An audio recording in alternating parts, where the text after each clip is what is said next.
Buenos días, espero que estén muy bien. Soy Luciana Silvestri y hoy vamos a hablar de la catalogación de conocimientos tradicionales en el marco de la Organización Mundial de la Propiedad Intelectual, OMPI. Vamos a hablar de los avances que se han producido en la materia y también a reseñar aquellos desafíos que existen al catalogar conocimientos tradicionales. Antes de comenzar, me gustaría pedirles disculpas por no poder estar presencialmente con ustedes, pero lamentablemente no he podido ir a Misiones por razones de salud. En cualquier caso, estoy online para que podamos seguir el debate de esta forma y solventar todas las dudas que hayan y también hacer comentarios. En la próxima diapositiva vamos a presentar un video que nos va a servir para introducirnos en el tema. Muchas gracias.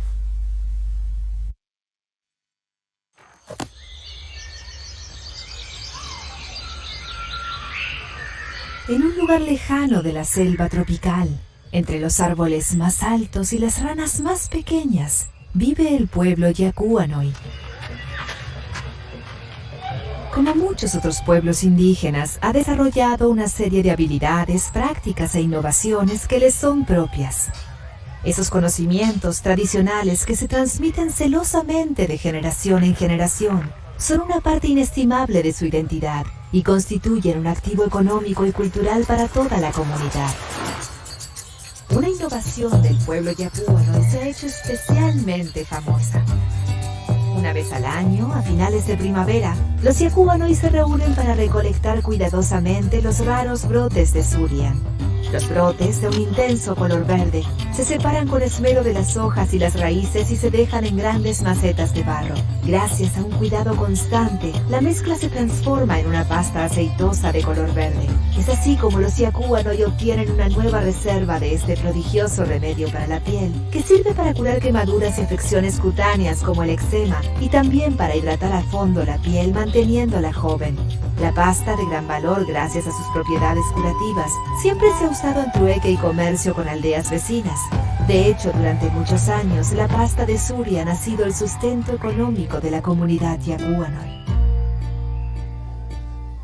El rumor sobre la pasta milagrosa de los Yacuanoy traspasó las fronteras de la comunidad. En su búsqueda constante de recursos nuevos e innovadores, una empresa de cosméticos ha investigado los principios activos de los brotes de Surian. Impresionada por sus beneficios antibacterianos, empezó a producir en masa una crema facial antienvejecimiento y a distribuirla a nivel mundial. Entusiasmada con su potencial, la empresa solicitó rápidamente una patente para proteger el producto y registró una marca con el nombre Yacuanoy. No tenía ni idea de que el conocimiento tradicional de mi pueblo y el brote de Surian tuvieran tanto potencial. Dejé mi comunidad hace años para estudiar Derecho y ahora, en esta ciudad donde está mi nuevo hogar, veo por todas partes anuncios de esta nueva milagrosa crema facial. No puedo más que preguntarme,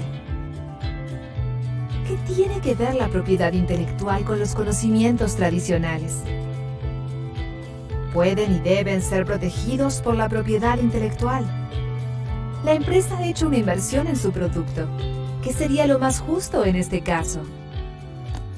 Buscando una fuente de información fiable, lo primero que encontré fue la Organización Mundial de la Propiedad Intelectual, la OMPI. En poco tiempo me di cuenta de que el sistema de propiedad intelectual puede usarse estratégicamente para proteger y promover los conocimientos tradicionales. Las patentes pueden revocarse si las invenciones no son nuevas.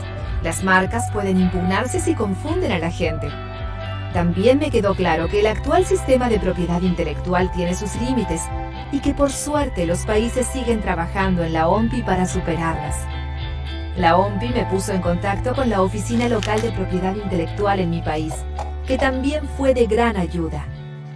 Y así llegó la hora de visitar mi aldea y de que preparásemos juntos una estrategia. Organicé una reunión y decidimos hablar con la empresa de cosméticos. Les manifestamos nuestra preocupación de que usaran nuestros conocimientos tradicionales para su crema antienvejecimiento.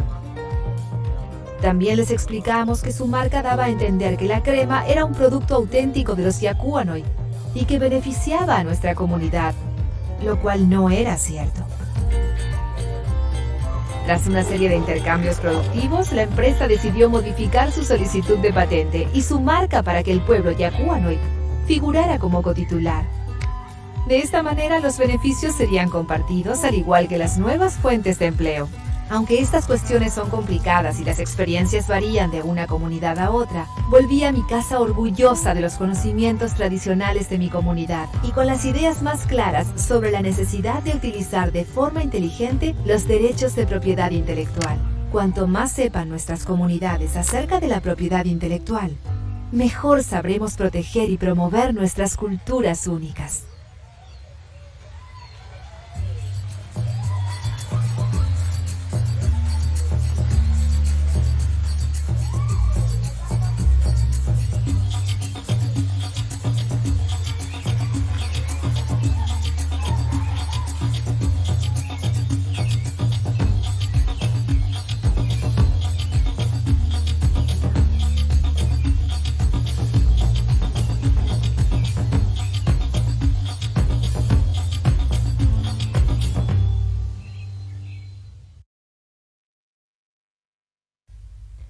Muy bien, acabamos de ver este video que nos introduce en el tema. Ahora vamos a preguntarnos y vamos a referenciar que el desarrollo biotecnológico se ha nutrido de la biodiversidad de forma tradicional. Durante años, botanistas e investigadores, generalmente de países desarrollados, han llevado a cabo campañas de bioprospección en países megadiversos, en países que en muchos casos son países en desarrollo. Esto lo han hecho con el fin de recolectar plantas, animales, hongos y microorganismos que luego son utilizados para llevar adelante investigaciones científicas, engendrar conocimiento y desarrollar industrias biotecnológicas en sus propios países. Ahora bien, cabe la pena preguntarse cómo seleccionan los científicos las especies que presentan mayor interés para sus investigaciones. ¿Cómo deciden qué y dónde buscar? La respuesta es que a fin de ser eficientes, los investigadores se valen frecuentemente del conocimiento tradicional que tienen, por un lado, los pueblos indígenas y las comunidades locales. Es así que los antropólogos, los etnobotanistas y otros investigadores observan, preguntan y estudian cómo ciertas comunidades utilizan sus recursos biológicos y se valen entonces de los conocimientos tradicionales que éstas poseen para descubrir recursos genéticos de interés. Es en este contexto que han surgido innumerables denuncias sobre acceso y utilización indebida del conocimiento tradicional. Esta es una práctica generalmente conocida con el nombre de biopiratería. Hay tres tipos de conflictos o dificultades que el conocimiento tradicional sufre y ha sufrido en relación con el régimen de propiedad intelectual. Vamos a repasar estos tres conflictos. Por un lado, siempre se consideró que el conocimiento tradicional debía ser puesto al servicio de la humanidad. Si bien esta es una idea loable, como contrapartida ha conseguido que el conocimiento tradicional sea considerado gratuito y perteneciente al dominio público. Y como resultado de ello, las comunidades indígenas y locales no han recibido retribución alguna por su contribución al desarrollo de productos y procesos biotecnológicos de alto valor comercial. En segundo lugar, el conocimiento tradicional ha sido objeto de plagio en varias oportunidades. Las oficinas de patente tienen graves dificultades para detectar la no novedad y la obviedad de muchas invenciones que se presentan para que se les acuerde una patente. Esto es lo que acabamos de ver en el video que hemos observado en la diapositiva anterior. Por último, en tercer lugar, la protección del conocimiento tradicional es objeto de otra dificultad. Esta tiene que ver con la imposibilidad de que el propio conocimiento tradicional sea protegido mediante la concesión de derechos de propiedad intelectual similares a los que se concede a los inventos, es decir, la imposibilidad de que el conocimiento tradicional sea protegido mediante una patente. Esto se debe a que principalmente el sistema de propiedad intelectual ha sido pensado desde una perspectiva occidental de la propiedad. Como inconvenientes para patentar los conocimientos tradicionales, podemos señalar, por ejemplo, el alto costo que se debe pagar para hacer todo el proceso de patentamiento, el cual generalmente es prohibitivo para las comunidades. También otra dificultad es que se debe cumplir con los criterios de patentabilidad, tales como el criterio de novedad, el criterio de invención, de la capacidad para que se puedan reproducir los resultados y la aplicación industrial. Otra dificultad se refiere a la imposibilidad de individualizar al inventor en el caso del conocimiento tradicional, ya que el mismo es generado por un grupo indeterminado de personas que pertenecen a una comunidad, y existe una contribución de diferentes generaciones dentro de esta comunidad. Al no tener un inventor cierto y determinado, no se puede otorgar una patente. Muy bien, vamos a continuar para ver cuál es la protección que a nivel internacional se le acuerda a los conocimientos tradicionales.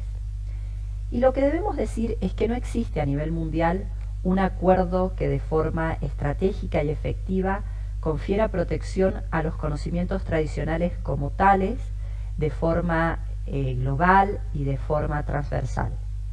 En realidad, la situación a nivel internacional es que existe un mosaico de foros y de organizaciones que articulan el debate sobre la protección de los conocimientos tradicionales desde diferentes perspectivas y con agendas distintas, que inclusive en algunos casos se contradicen. Por ejemplo, se incluye la perspectiva de derechos humanos en relación con la protección de conocimientos tradicionales, la perspectiva de conservación de la diversidad biológica, la de la conservación de los recursos fitogenéticos para la alimentación y la agricultura, la perspectiva de propiedad intelectual en relación con la protección de conocimientos tradicionales e inclusive la perspectiva del comercio. Algunos de estos foros, que son los que ustedes están viendo en la pantalla, tienen por objeto proteger los conocimientos tradicionales como tales, es decir, con prescindencia de la materia sobre la cual recaen. Tal es el caso, por ejemplo, de las discusiones que se dan en el marco de la Organización Mundial de la Propiedad Intelectual. En otros foros, en cambio, la discusión y la protección se enfoca exclusivamente en el conocimiento tradicional asociado a la utilización de recursos genéticos o a la utilización de recursos fitogenéticos con relevancia para la alimentación y la agricultura. En el primer caso tenemos, por ejemplo, el Convenio sobre la Diversidad Biológica y el Protocolo de Nagoya, y en el segundo caso el Tratado Internacional sobre recursos fitogenéticos para la alimentación y la agricultura. Es además importante señalar que en algunos foros se han alcanzado acuerdos que tienen fuerza vinculante para las partes, es decir, que son obligatorios. Tal es el caso, por ejemplo, del Convenio sobre la Diversidad Biológica y el Protocolo de Nagoya. Mientras que en otros foros, como por ejemplo en el caso de la Organización Mundial para la Propiedad Intelectual, por el momento solo se analizan qué mecanismos pueden llegar a proteger a los conocimientos tradicionales. Y se ha llegado a elaborar un documento borrador que en los próximos días, a partir del 15 de mayo hasta el 25 de mayo, se va a negociar en Naciones Unidas.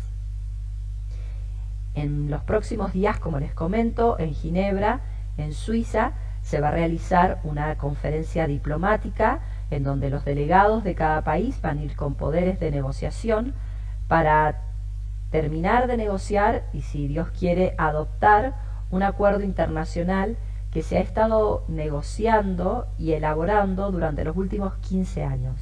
Si este acuerdo finalmente sale, vamos a tener un tratado internacional o un convenio internacional, ya veremos qué figura jurídica se le da, que proteja de forma cabal y transversal a los conocimientos tradicionales, más allá de la materia sobre la cual estos conocimientos, versen.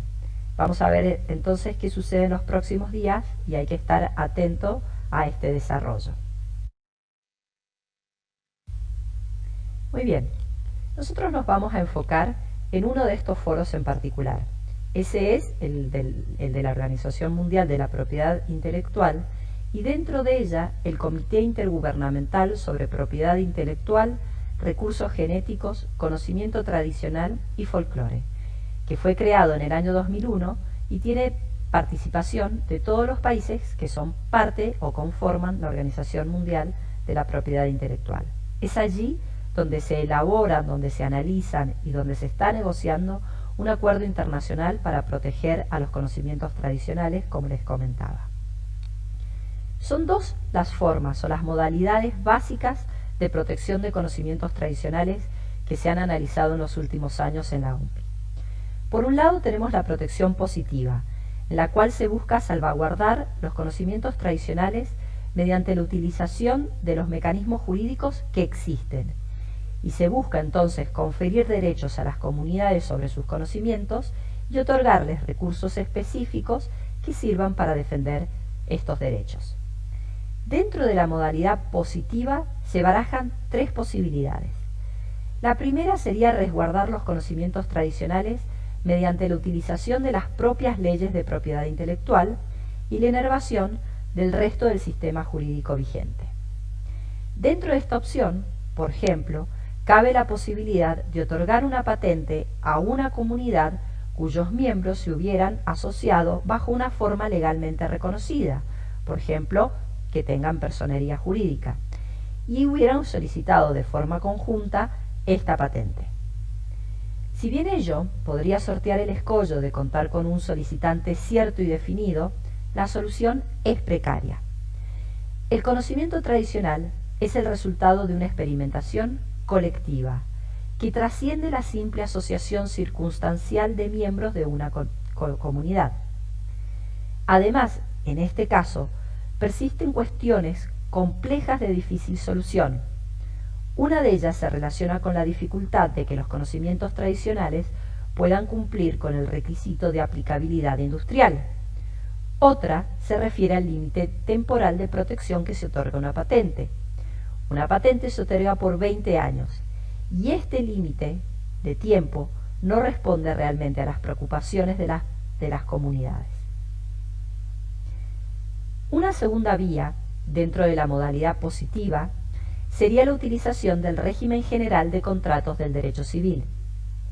En esta vía, el acceso a los conocimientos tradicionales y la distribución de beneficios que se originen de la utilización de estos conocimientos se acordaría libremente entre las partes, entre las comunidades y el usuario de estos conocimientos. Esta posibilidad supone algunas limitaciones, sobre todo en relación con la asimetría de poder y de capacidades que existe entre ambos contratantes. Por último, dentro de la modalidad positiva, se está analizando en el marco de la OMPI, y es la que tiene más posibilidades de ser elegida, una protección sui generis que sea independiente y paralela al régimen de propiedad intelectual. Es decir, una protección de derechos especiales que se les otorgue a las comunidades en relación con sus conocimientos tradicionales. Por otro lado, la OMPI analiza la modalidad preventiva o defensiva de protección de los conocimientos tradicionales. Dentro de esta modalidad tenemos también tres tipos de alternativas posibles. Por un lado, tenemos, por ejemplo, las bases de datos y la catalogación de conocimientos tradicionales. En este caso, la medida facilitaría a los examinadores de patentes la evaluación de los requisitos de novedad y de nivel inventivo. Es decir, se podría adoptar este tipo de medidas con el fin de que las oficinas de patente puedan evaluar de forma efectiva si el invento que se pretende patentar cumple realmente con los requisitos de la ley de patentes y no está basado en conocimientos tradicionales. Por eso lo llamamos una medida defensiva. Una segunda alternativa dentro de la modalidad defensiva tiene que ver con establecer el requisito de divulgación de origen. Este requisito no existe actualmente dentro de la ley de patentes, dentro de la ley de propiedad intelectual, y significaría que al solicitar un usuario, un interesado, que se le otorgue una patente en una oficina de propiedad intelectual, se le requiera divulgar obligadamente si el invento está basado o no en conocimientos tradicionales, o si se ha utilizado de alguna forma los conocimientos tradicionales. Por último, la última modalidad sería llegar a un pacto entre los miembros de una comunidad para mantener secreto sus conocimientos tradicionales y de esta forma poder defenderse o prevenir la utilización indebida de sus conocimientos que sean comunes. Bien, prosigamos con la siguiente diapositiva. Vamos a meternos ahora de lleno en una de las medidas que vimos anteriormente. Es una medida que se encuentra bajo la modalidad preventiva o defensiva y que lo que busca es que no se realice una utilización indebida o ilegal de los conocimientos tradicionales de las comunidades. Esta se trata de la catalogación de conocimientos tradicionales. Vamos a comenzar preguntándonos en qué consiste catalogar conocimientos tradicionales. La catalogación de conocimientos tradicionales es fundamentalmente un proceso en virtud del cual se van a identificar, a recopilar, organizar, registrar o grabar de alguna manera los conocimientos tradicionales. Esto se puede hacer con diferentes propósitos. Se puede hacer para mantenerlos, conservarlos para otras generaciones, para poder gestionarlos, para poder utilizarlos de distintas maneras, inclusive mediante contratos que se pueda firmar con distintos usuarios de estos conocimientos, para poder divulgarlos si es que ello fuera necesario, por ejemplo, para el reconocimiento de las comunidades con respecto a alguna utilización específica de un recurso genético, y para protegerlos de manera dinámica, estableciendo una legislación positiva que otorgue derechos a las comunidades sobre estos conocimientos. Para ello necesitamos saber cuáles son estos conocimientos. También es importante decir que una simple fotografía o un registro aislado de un conocimiento tradicional o una nota escrita no constituyen catalogación en sí mismos. Es preciso que estos actos, ya sea la fotografía o el escribir una nota descriptiva, formen parte de un proceso global y bien concebido para que pueda considerarse realmente una catalogación de conocimientos tradicionales. ¿Por qué es importante catalogar conocimientos tradicionales? Bueno, la catalogación puede resultar en una herramienta, en un instrumento útil que forme parte de una estrategia global de protección de conocimientos tradicionales. Es decir, por sí misma y aisladamente, la catalogación no sirve para proteger los conocimientos tradicionales de forma cabal e inclusive presenta ciertos riesgos. Sin embargo, si se cataloga conocimientos tradicionales como parte de un plan global y estratégico de protección de los conocimientos, en este caso sí la herramienta surte los efectos que se esperan. Los objetivos de catalogar conocimientos tradicionales pueden variar considerablemente dependiendo del contexto, dependiendo de las expectativas y necesidades de las comunidades y del resto de los actores. Estos deben estar claros desde un comienzo y también cotejarse al final del proceso de catalogación. Un proceso de catalogación puede generar beneficios apreciables.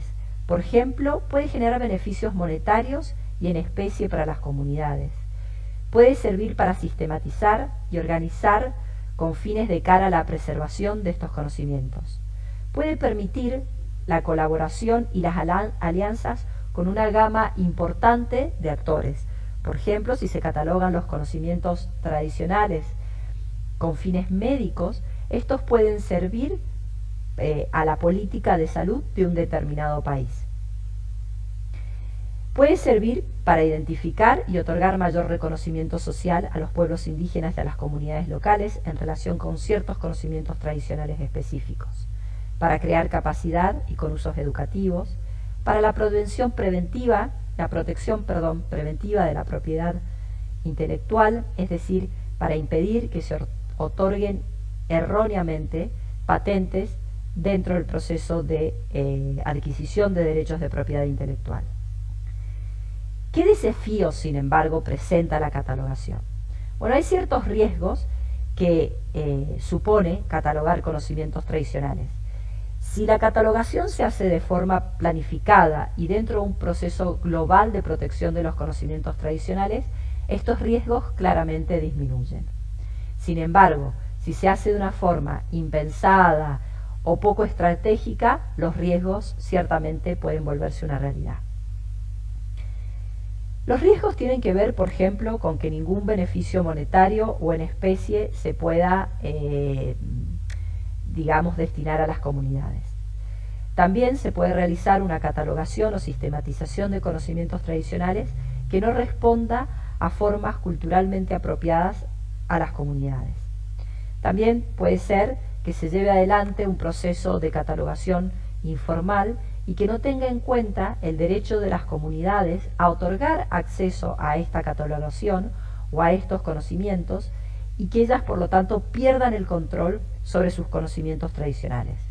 Esto es especialmente importante si se realiza con respecto a conocimientos tradicionales que no han sido divulgados o que son secretos.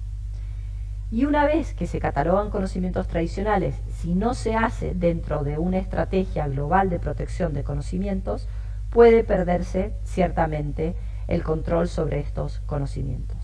Es por eso que hay que hacerlo, si se planea hacer, de forma pensada, planificada, en donde no solamente se piense en la catalogación de conocimientos tradicionales, sino también en otras herramientas del derecho. Muy bien, vamos a ver cómo se cataloga y qué leyes y reglamentos se deben tomar en cuenta a la hora de catalogar. La catalogación puede adoptar múltiples formas y se pueden emplear registros y ficheros escritos, grabaciones en video, imágenes, grabaciones de audio. Se puede consignar en las lenguas indígenas tradicionales o en otros idiomas. Podemos servirnos de tecnologías modernas o más tradicionales, como son los registros escritos. Existen varios ejemplos de catalogación de conocimientos tradicionales. Por ejemplo, podríamos hablar de la puesta por escrito de la escritura de los preparados medicinales de las comunidades Shipibo que se ha hecho en Perú, o de los maoríes en Nueva Zelanda, o de los masáis, en Kenia y Tanzania. Otro ejemplo de catalogación ha sido la escritura de las tradiciones de pastoreo de los tuareg en el Sahel africano, o también la digitalización de los manuscritos antiguos que son textos médicos ayurvédicos en la India. Es importante señalar que cabe la posibilidad de que algunos elementos de los conocimientos tradicionales solo puedan revelarse o divulgarse a cualquier parte por ciertas personas específicas de la comunidad y no por cualquiera. Pueden ser los ancianos, los chamanes o algún miembro que esté iniciado, el que sea el encargado y el responsable de poder divulgar estos conocimientos. Por el contrario, puede darse también la situación de que otros elementos de conocimientos tradicionales estén al alcance de todos los miembros de la comunidad y que éstas puedan divulgarlos libremente. Existen dos situaciones posibles respecto al acto mismo de catalogación. Por un lado, puede llevarse a cabo una recopilación in situ. En este caso, los datos y los conocimientos tradicionales se obtienen directamente mediante entrevistas, comunicaciones, observaciones, tomas de imágenes o grabaciones que se hace con las propias comunidades. Claramente esto va a implicar establecer el contacto con el jefe de la comunidad, con el anciano, con el chamán o con el agricultor o con quien corresponda. La recopilación in situ implica trabajo de campo y una interacción prolongada con los miembros de la comunidad. Por otro lado, la catalogación, como en el caso de la India, que hablábamos de los textos sagrados que se referían a la medicina ayurvédica, puede fundamentarse o basarse en fuentes documentales. Esto va a implicar examinar documentos, archivos audiovisuales, grabaciones, libros, bases de datos, tesis de investigación, trabajos en artículos científicos, etc. Esta es la segunda manera en que se pueden catalogar conocimientos tradicionales. Ahora bien, al hacerlo, lógicamente, deberemos tener en cuenta cuál es el marco jurídico que existe y que nos permite catalogar conocimientos tradicionales y que debemos, lógicamente, respetar. A la hora de planificar cualquier proyecto de catalogación, es esencial analizar qué derechos reconoce oficialmente el Estado con respecto a los conocimientos tradicionales. No todos los países reconocen expresamente a las comunidades la propiedad sobre sus conocimientos tradicionales. Otros, en cambio, han elaborado leyes y reglamentos sui generis con el fin de proteger jurídicamente los conocimientos, y se determinan entonces las condiciones y los requisitos bajo los cuales se puede acceder y utilizar los conocimientos tradicionales. Dado que la catalogación de conocimientos tradicionales supone el acceso y la utilización de conocimientos tradicionales, toda labor de catalogar conocimientos deberá ajustarse a lo dispuesto por la ley y los reglamentos. Si los derechos de los pueblos indígenas y las comunidades locales sobre sus conocimientos tradicionales no están claramente reconocidos o establecidos en la legislación nacional, como es el caso argentino, habrá que examinar bien cuáles son las ventajas que pueden existir y las desventajas respecto a catalogar conocimientos tradicionales. Esto, por ejemplo, requiere un análisis de las opciones legales disponibles para evitar una apropiación indebida de estos conocimientos por partes de terceros. Por ejemplo, en Argentina, si bien la Constitución Nacional reconoce la preexistencia de los pueblos originales, esta disposición constitucional, que se encuentra en el artículo 75, no ha sido operacionalizada en diferentes leyes a nivel nacional, y en muy pocas provincias existen normas que protejan los conocimientos tradicionales de las comunidades. Es decir, que en Argentina las leyes no protegen de forma efectiva, y lo hacen en contra del mandato constitucional, los derechos que las comunidades tradicionales deberían tener sobre sus conocimientos. Con lo cual, hay que pensar muy bien cómo llevar un proceso de catalogación de los conocimientos tradicionales y cuáles son los riesgos y las ventajas que podría acarrear tal catalogación.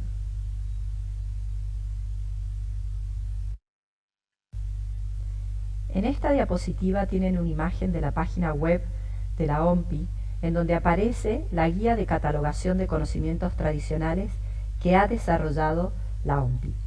Esta es una guía que se desarrolló alrededor del año 2010-2012, y en ella se proporciona la información básica para catalogar conocimientos tradicionales, y en particular se hace referencia a las consecuencias que tiene catalogar conocimientos tradicionales en el ámbito de la propiedad intelectual. Se dan orientaciones prácticas relativas a las cuestiones fundamentales que es preciso examinar antes, durante y después de la catalogación de conocimientos tradicionales.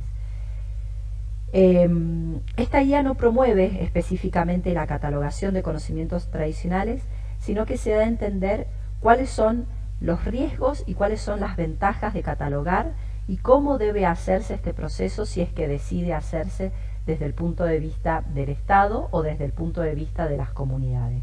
¿Qué cuestiones deben tener en cuenta desde el punto de vista de la propiedad intelectual para poder hacer el máximo usufructo de esta herramienta y al mismo tiempo evitar aquellos riesgos que puede acarrear si no se hace dentro del marco de una estrategia global de protección de los conocimientos tradicionales?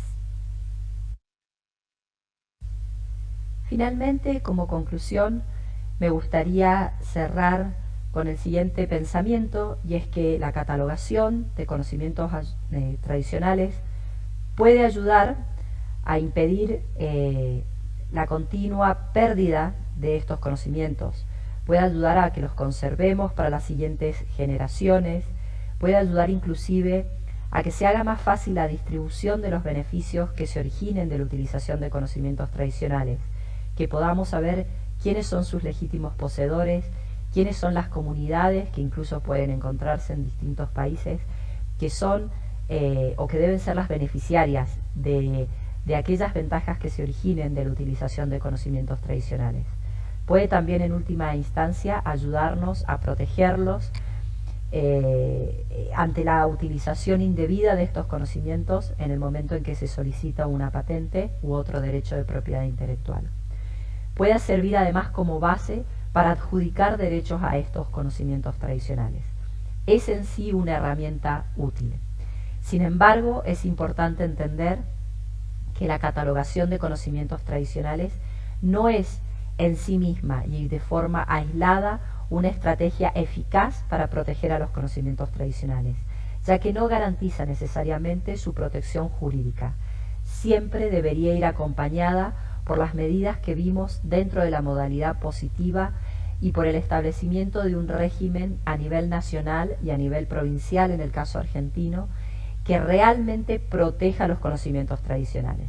Entonces, cuando existe este derecho que verdaderamente declara que los conocimientos tradicionales pertenecen a las comunidades y se encuentran protegidos, y que para acceder a ellos se necesita el consentimiento fundamentado previo de las comunidades, y se establece todo un resorte legal de medidas que sirve para protegerlos, entonces sí, la catalogación puede ser una herramienta efectiva para su protección.